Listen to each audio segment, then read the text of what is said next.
हे बंद रेशमाचे भाग 3. कपाटातून त्याने डार्क नेव्ही ब्ल्यू कलरचा शर्ट आणि अपव्हाईट कलरची पॅन्ट बाहेर काढली आणि चेंज केले. हातात घड्याळ घातलं. आपल्या आवडत्या परफ्यूमचा स्प्रे उडवला. मावशींना येतो सांगून तो हॉस्पिटलला निघून गेला. आनंद हा वृषालीताई आणि श्रीकांतराव यांचा एकुलता एक मुलगा होता. श्रीकांतराव हे एक हृदयविकार तज्ज्ञ होते. गावातील लोकांना कमी खर्चाचे चांगले उपचार उपलब्ध व्हावेत यासाठी त्यांनी संजीवनी हॉस्पिटल उभारलं होतं. वडिलांच्या पावलावर पाऊल ठेवून पुढे आनंद देखील MBBS झाला. त्याला न्यूरोसर्जन व्हायचं होतं. MS करायचं होतं. त्यासाठी त्याला श्रीकांतरावांनी शिक्षणासाठी त्याला अमेरिकेला पाठवायचं ठरवलं. आनंदच्या शिक्षणाचा आपल्या हॉस्पिटलला आपल्या लोकांना उपयोग व्हावा असं श्रीकांतरावांना फार वाटत होतं. पण आनंदचे परदेशी जाऊन शिकण्याचे स्वप्न अपूर्णच राहिले. आनंदची परदेशी जाण्याची पूर्ण तयारी झाली होती. पासपोर्ट, व्हिसा आणि बाकी कागदपत्रही झाले होते. वृषालीताई लाडक्या मुलासाठी लाडू, करंजी असे त्यांच्या आवडीचे पदार्थ तयार करून दिले. श्रीकांतरावांनी त्यांच्यासाठी वॉच घेतलं होतं. त्यामुळे स्वारी भलतीच खुश होती. आनंद अमेरिकेला जायचा दिवस उजाडला. त्याची फ्लाईट संध्याकाळी 7ची होती. तरी चेकिंग, बॅगवरती टॅग लावणे, डॉक्युमेंट चेकिंग यासाठी विमानतळावर 2 तास आधी पोहोचणे गरजेचे होते. त्याच्या इथून विमानतळ अर्ध्या तासाच्या अंतरावर होते. त्यामुळे दुपारचं जेवण झाल्यावर 4 वाजता निघू असं ठरलं. सावकाश जा रे आणि पोचल्यावर फोन कर. फ्लाईट चेंज झाल्यावर पण फोन कर. वृषालीताई अश्रू भरल्या डोळ्यांनी आनंदला सांगत होते. अगं तो काय कायमचा नाही चालला. तिकडे 2 वर्षाचा तर प्रश्न आहे. श्रीकांतराव वृषालीताईंची मस्करी करत होते. खरं तर त्यांच्याही डोळ्यात पाणी आलं होतं पण त्यांनी ते दाखवलं नव्हतं. आई बाबा काळजी करू नका. मी फोन करत जाईन रोज. तुम्ही दोघांनीही काळजी घ्या तुमची. पोचल्यावर कळवतो.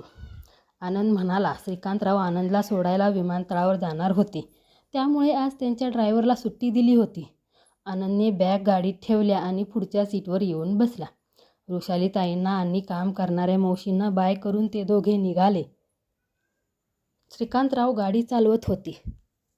हसत गप्पा गोष्टी करत बाप लेकाची गाडी निघाली होती. तिकडे गेल्यावर कसा अभ्यास करायचा, कसं राहायचं याच्या सूचनाही ते आनंदला देत होते.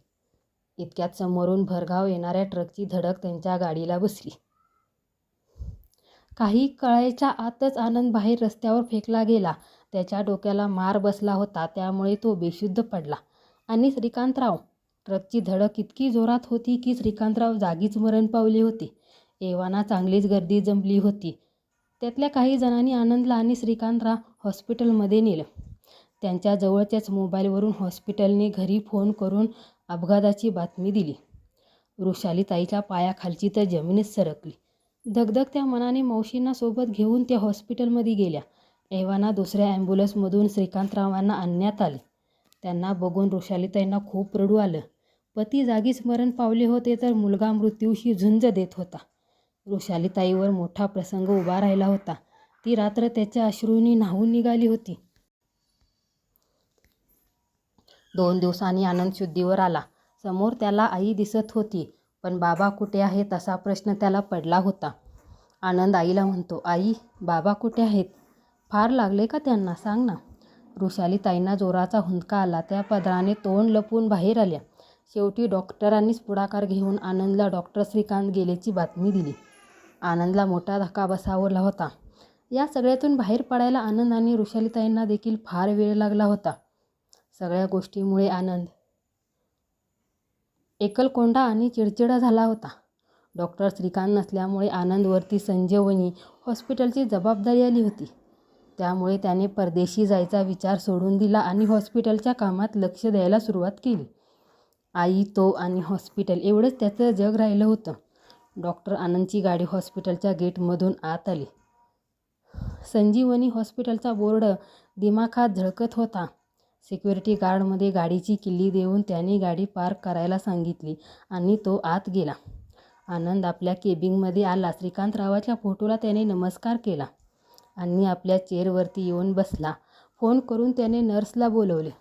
सर आत येऊ का? नर्स म्हणाली. Yes please. सो आजचे काय अपडेट आहेत? आनंदने विचारले. तसं त्या नर्सनी आनंदचा आवाज शेड्यूल सांगितला. ओके, आज वार्ड नंबर 4मधल्या पेशंटचे ऑपरेशन आहे. Yes sir. पेशंट नंबर 2च्या हातचं ऑपरेशन आहे. मिस्टर शिंदे म्हणून आहेत.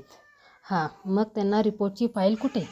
आज त्यांचं ऑपरेशन आहे म्हटल्यावर त्यांच्या रेग्युलर चेकअप आणि बाकीचे टेस्ट रिपोर्ट माझ्या टेबलवर असायला हवेत. कुठे आहेत मग ते? आनंदने रागाने नर्सला विचारले. सॉरी सर, ते राहिलं चुकून. काम करता की झोपा काढता? फाईल 10 मिनिटात माझ्या टेबलवरती हवी आहे. या तुम्ही.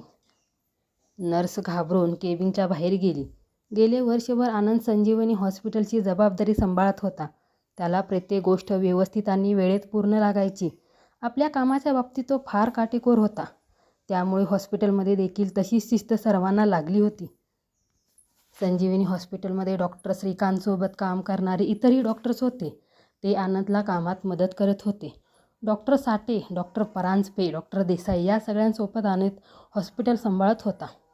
सगळे डॉक्टर त्यांच्यापेक्षा सिनियर होते, पण तरीही हॉस्पिटलचा हेड म्हणून आनंदलाच काम पाहावे लागत होते. त्यातल्या त्यात डॉक्टर परांजपे श्रीकांतचे जवळचे मित्र होते. त्यामुळे आनंदला ते मदत करत होते. संजीवनी हॉस्पिटलची इमारत 5 मजली होती. प्रत्येक विभागानुसार सर्व डॉक्टर्स तिथे होते. तसेच बाहेरून व्हिजिटसाठी देखील डॉक्टर येत होते. नर्स, वॉर्ड बॉय, सफाई कामगार असा मोठा स्टाफ होता. शिवाय नव्याने रुजू झालेले काही डॉक्टर्स, इंटर्नशिप येणारे डॉक्टर, विद्यार्थी, पेशंट यांचे नातेवाईक. त्यामुळे हॉस्पिटल कायम गजबजलेलं असायचं. ऑपरेशन अगदी छान झाले, काळजी काही कारण नाही. ऑपरेशन थिएटरमधून बाहेर येत आनंद पेशंटच्या नातेवाईकांना सांगत होता. त्यांना 2 दिवसांनी चेकअप करून घरी सोडण्यात येईल असं सांगून आनंद तिथून निघून गेला. पेशंट आणि त्यांच्या नातेवाईकाशी आनंद त्यांच्या खूप चांगलं बोलत होता. त्यामुळे पेशंटचं अर्ध दुखणं त्यांच्या केवळ बोलण्यानेच बरं होत होतं. कामाच्या बाबतीत त्याला कोणतेही हलगर्जीपणा चालत नव्हता, पण इतर वेळी तो सगळ्यांशी मिळून मिसळून वागत होता. ऑपरेशन झाल्यावर आनंद केबिनमध्ये आला. त्याच्या केबिनमध्ये डॉक्टर श्रीकांतचा फोटो होता. तो फोटो समोर जाऊन आनंद उभा राहिला. रोज आल्यानंतर तो त्याच्या फोटोला नमस्कार करून कामाला सुरुवात करीत होता. आई घरी नसल्याने त्याला अजूनच एकटं वाटत होतं. त्यामुळे तो स्वतःला कामात गुंतवून घेत होता. हॉस्पिटल सांभाळण्यात सोबतच तो MS चा अभ्यास देखील करत होता. बाबांची किती इच्छा होती आपण परदेशी जाऊन शिकावं, पण त्यांचं स्वप्न आपण पूर्ण नाही करू शकलो. आनंद आपल्याच विचारात उभा होता. ट्रिन ट्रिन फोनच्या आवाजाने तो भानावर आला. हॅलो सर, आईसाहेबांचा फोन आलाय, कनेक्ट करून देते. पलीकडून रिसेप्शन नीट बोलत होती. ओके आनंद. हॅलो हॅलो, हां आई बोल ना. अरे तुझा फोन लागत नाही म्हणून हॉस्पिटलमध्ये केला. जेवलास का तू? वृषालीताईंनी विचारलं. नाही अजून, खाईन आता काहीतरी. मी ऑपरेशन थिएटरमध्ये होतो, आत्ताच फ्री झालोय. तू कधी येणार आहेस? मला एकट्याला कंटाळा आलाय घरी, आनंद म्हणाला. वृषालीताई आपल्या घरी गेल्या होत्या. घरी गेल्यानंतर मावशींनी आनंदला आणि वृषालीताईंना जेवायला वाढलं. वृषालीताईंनी जेवता जेवता आनंदला घरच्या कामाबद्दल सांगितलं. आनंदने आपल्या एका जवळच्या मित्राला घरचा प्लॅन काढण्यासाठी सांगितलं होतं. त्यामुळे नवीन घराचं काम करण्याआधी तो व त्याचा मित्र गावी जाऊन येणार होता. जेवण झाल्यानंतर ते दोघे आपापल्या रूममध्ये निघून गेले. रूममध्ये जाऊन आनंद आपल्या बेडवर पडला होता. पडल्या पडल्या तो आईच्या बोलण्याचा विचार करू लागला. आपल्याला आईला काय सांगायचं होतं का? हा विचारात त्याला कधी झोप लागली कळलंच नाही. दुसऱ्या दिवशी सकाळी आनंद हॉस्पिटलला जायला तयार होऊन आला. वृषालीताई नाश्त्यासाठी टेबलवर त्याची वाट बघत होत्या. ये बस, खाऊन घे. आनंद नाश्त्याची प्लेट घेऊन खाऊ लागला. आनंद, मला थोडं बोलायचं होतं तुझ्याशी, वृषालीताई म्हणाल्या. हां बोल ना, आनंद आईकडे लक्ष देत म्हणाला. हो बोल ना. आनंद, मला वाटतं की तुझी खूप दगदग होते. हॉस्पिटल, अभ्यास, घर सांभाळताना धड तुझं खाण्यापिण्याकडेही लक्ष नाही. बरं मग, आनंद म्हणाला. मला वाटतं तुझं असं आपलं माणूस असावं कोणीतरी, जे तुझ्याकडे लक्ष देईल, तुझी काळजी घेईल. तू आहेस की, अजून मग कसली काळजी? आनंद, मी आहेच, तरीही मला वाटतं तुझ्या हक्काचं असं आपलं माणूस असावं, आणि म्हणूनच मी तुझं लग्न ठरवले. काय? अगं काय बोलतेस तू? मला इतक्यात लग्न करायचं नाही. तुला माहिती आहे ना, माझं एम.एस. पूर्ण झाल्याशिवाय मी लग्नाचा विचारही करू शकत नाही. आणि तू मला न विचारता माझं लग्न कसं ठरवलंस?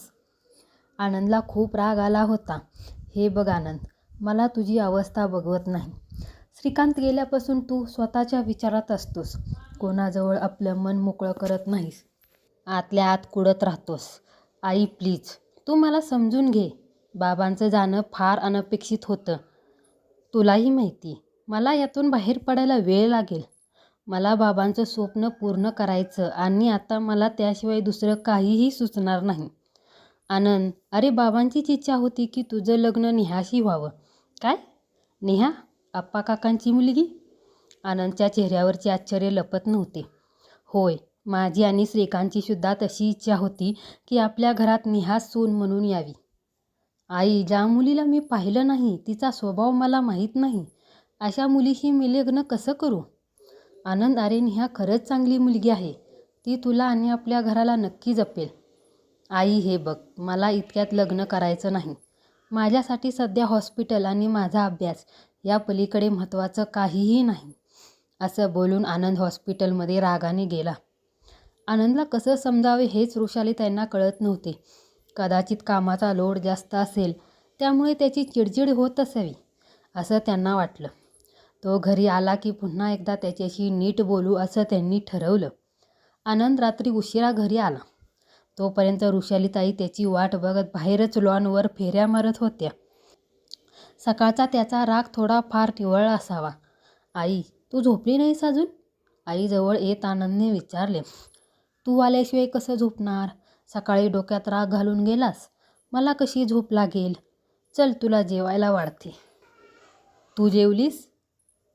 मुलं उपाशी असताना आईच्या घशाखाली घास तरी उतरेल का? त्यांना माहीत होतं की रागाच्या भरात आनंदने काहीच खाल्लेलं नसणार.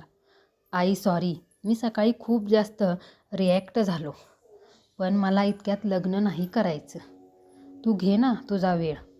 माझं काही म्हणणं नाही. मग दोघेही घरात गेले. वृषालीताईंनी आनंदला जेवायला वाढलं आणि स्वतःही वाढून घेतलं. दिवसभराच्या कामाने आनंद थकला होता, त्यामुळे जेवून तो लगेच झोपायला गेला. आनंदला त्याचा वेळ घेऊ दे, मग आपण बोलू त्याच्याशी. त्यालाही पटेल आपलं म्हणणं मनाशी असं ठरवून वृषालीताई झोपायला गेल्या. इकडे आप्पासाहेबांना देखील नेहाशी कसं बोलायचं हा प्रश्न पडला होता. निलिमा गेल्यापासून त्यांनी कधीही आपल्या लेकीला दूर पाठवलं नव्हतं. त्यामुळे त्यांचं बापाचं मन मुलीच्या लग्नासाठी तयार होत नव्हतं. तर दुसरीकडे नेहाला चांगलं सासर मिळते याचा आनंदही त्यांना होत होता. बाबा कसला एवढा विचार करताय? नेहा आप्पाजवळ येत म्हणाली. काही नाही ग बाळा, तुझं शिक्षण पूर्ण झालं. आता तुझं लग्न झालं की मी जबाबदारीतून मोकळा झालो. कसं तरी चेहऱ्यावर उष्ण हसू आणून तो बोलत होते. पण मी तुम्हाला सोडून कुठेही जाणार नाही, नेहा बोलली. प्रत्येक मुलीला एक ना एक दिवस जावंच लागतं ग बाळा, दुसऱ्याच्या घरी. मग नवरा आला की बापाची आठवणी येणार नाही एका माणसाला. त्याच्या डोळ्यात पाणी आलं होतं. असं होय काय बाबा, मी नाही तुम्हाला सोडून कुठे जाणार. नेहा आप्पांना मिठी मारून रडू लागली. आप्पांनी तिला प्रेमाने थोपटलं.